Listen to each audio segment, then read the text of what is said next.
Good evening, friends. Welcome to Paranormal Stories.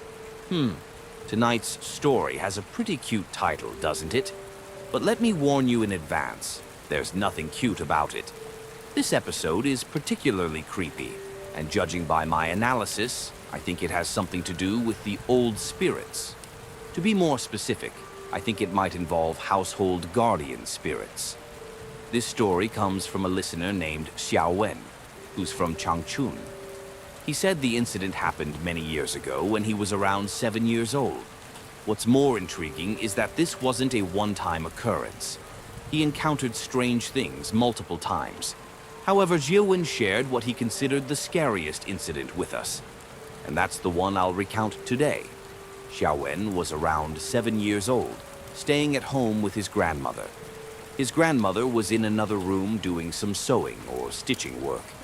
Being a child with nothing much to do, he wandered around the house, fiddling with random things.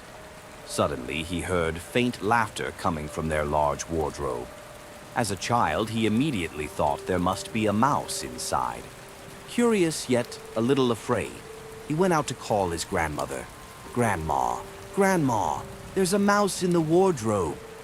However, his grandmother brushed him off, saying, "How could there be a mouse in the wardrobe? We haven't had mice in this house for years. Stop making things up. I'm busy. Entertain yourself." Left on his own, Xiaowen decided to check the wardrobe himself. He grabbed a small back scratcher as a makeshift weapon and cautiously opened the wardrobe door. To his surprise, the wardrobe was sparsely filled with clothes, but peeking through the gaps between the clothes, he saw a glowing door inside. The door flickered on and off like it wasn't entirely stable. Initially, Xiaowen thought it was some secret door his father had installed as a shortcut to the living room. Excited by the idea, he decided to investigate further, thinking he could prank his grandmother by sneaking into the living room through this shortcut. However, just as he was about to push the glowing door further open, he heard faint chuckling from beyond it. Terrified, he froze in place, kneeling in front of the wardrobe and peeking through the crack. What he saw made his blood run cold. 3 or 4 tiny human-like figures in their living room, which looked identical to their real one. These tiny figures were shorter than him, about a meter tall. However, their faces resembled middle-aged people, around 30 to 50 years old.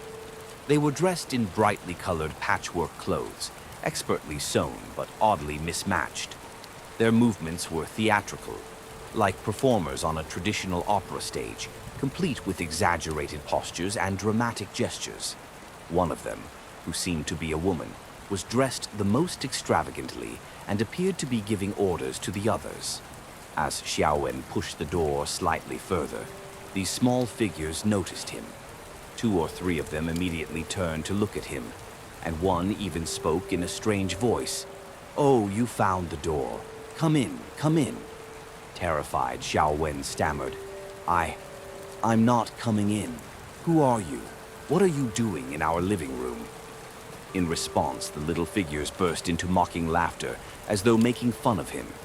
Overwhelmed with fear, he screamed, slammed the wardrobe door shut, and bolted out of the room. However, to reach his grandmother's room, he had to pass through the actual living room. This created a dilemma.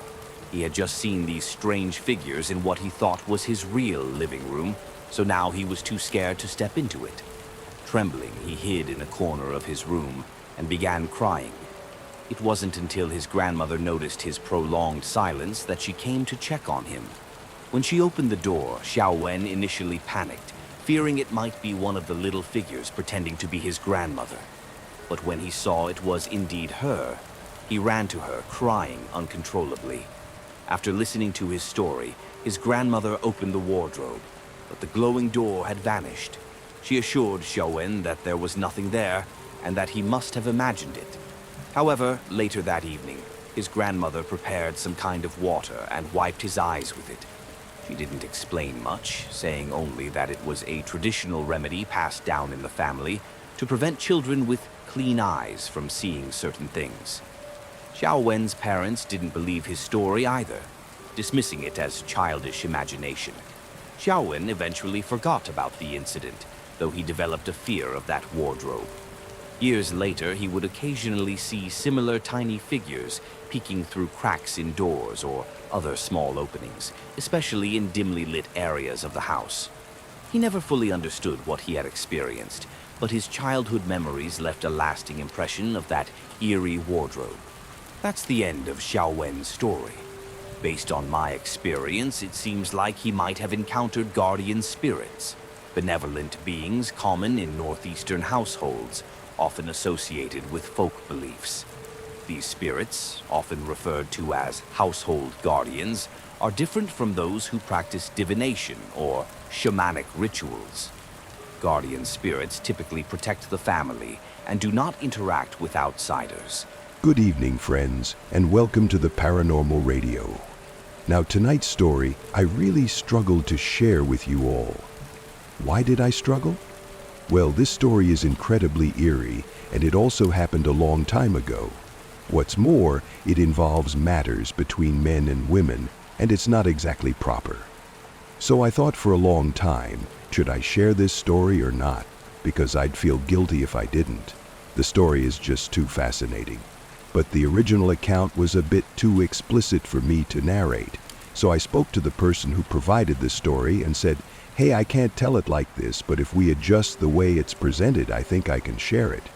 He was very understanding, saying, "No problem, just focus on the important parts and tell it in your way." So here I am, ready to share this extraordinary story with you. This story comes from our friend, who we'll call Yan Yao, who heard it from their grandmother. It's about an eerie incident that happened in the rural areas of Hebei many years ago. The story is set around the 1950s or perhaps even earlier in the 1940s. The grandmother was only about 8 or 9 years old at the time. In her village, there was a woman who was in her early 20s. She was particularly unattractive, not just in body but also in face, with a large birthmark on the left side of her face. Back in those days, finding a wife was no easy task, and being unmarried was a real challenge. Unlike today, where people might stay single because they have high standards, back then it was much harder. This woman was someone who couldn't get married at all. Her reputation as an unattractive woman led to a lack of matchmakers willing to find her a husband. But this woman wasn't just unattractive, she was also troublesome. She would constantly pick fights with people, causing trouble. At 27 or 28, as an unmarried woman in the rural village, she became the subject of gossip. However, no one dared to say anything to her face because if they did, she would stand in front of their house, shouting and cursing them all day long. One evening, around 10 p.m., a drunk man was coming back from another village. He often wandered around drinking at different homes. One evening, on this particular night, he was walking back through the western side of the village, which was rarely used. As he walked by, he heard strange sounds coming from the fields nearby. These were the leftover fields where the straw had been stacked after harvest. The sounds were unusual, so he decided to sneak over and investigate. When he peeked around the corner of a haystack, he was shocked to see a large yellow dog, not a dog from the village, on top of the unattractive woman. The dog was, well, you can imagine what it was doing. The drunk man, despite being in a daze, immediately realized what was happening. He yelled, "Hey, what are you doing?" This caused the dog to react aggressively, staring at him and charging at him like a wild animal. The woman quickly realized what was happening and pulled her clothes back on, running away. However, the drunken man was not so lucky. The large dog, resembling a German shepherd, pounced on him, tearing into him with brutal force. The man managed to escape but was severely injured, with deep bites all over his body, and even losing one of his fingers. The next day, the whole village was buzzing with gossip about the incident. People were shocked by the dog's behavior and speculated about the woman's involvement. However, the woman denied everything. No one dared to confront her because she had a fierce reputation, so the situation died down without further confrontation. The large dog mysteriously disappeared, and despite the village's efforts to catch it, they couldn't find it. But no one thought to keep an eye on the woman. They should have observed her to see if this bizarre behavior would happen again. But as things were, the dog was never seen again, and the drunken man spent months recovering from his injuries. About 20 days later, the story died down, but the woman became more isolated. People avoided her, and she was soon regarded as someone with a bad reputation. Then, another strange incident occurred one evening. Two men had been gambling in the village until late at night. On their way back, they noticed something strange by the woman's house. They saw a large shadow, which appeared to be an animal trying to climb over her yard wall. The men, at first thinking it was a donkey or mule, realized that it was the same large dog from before.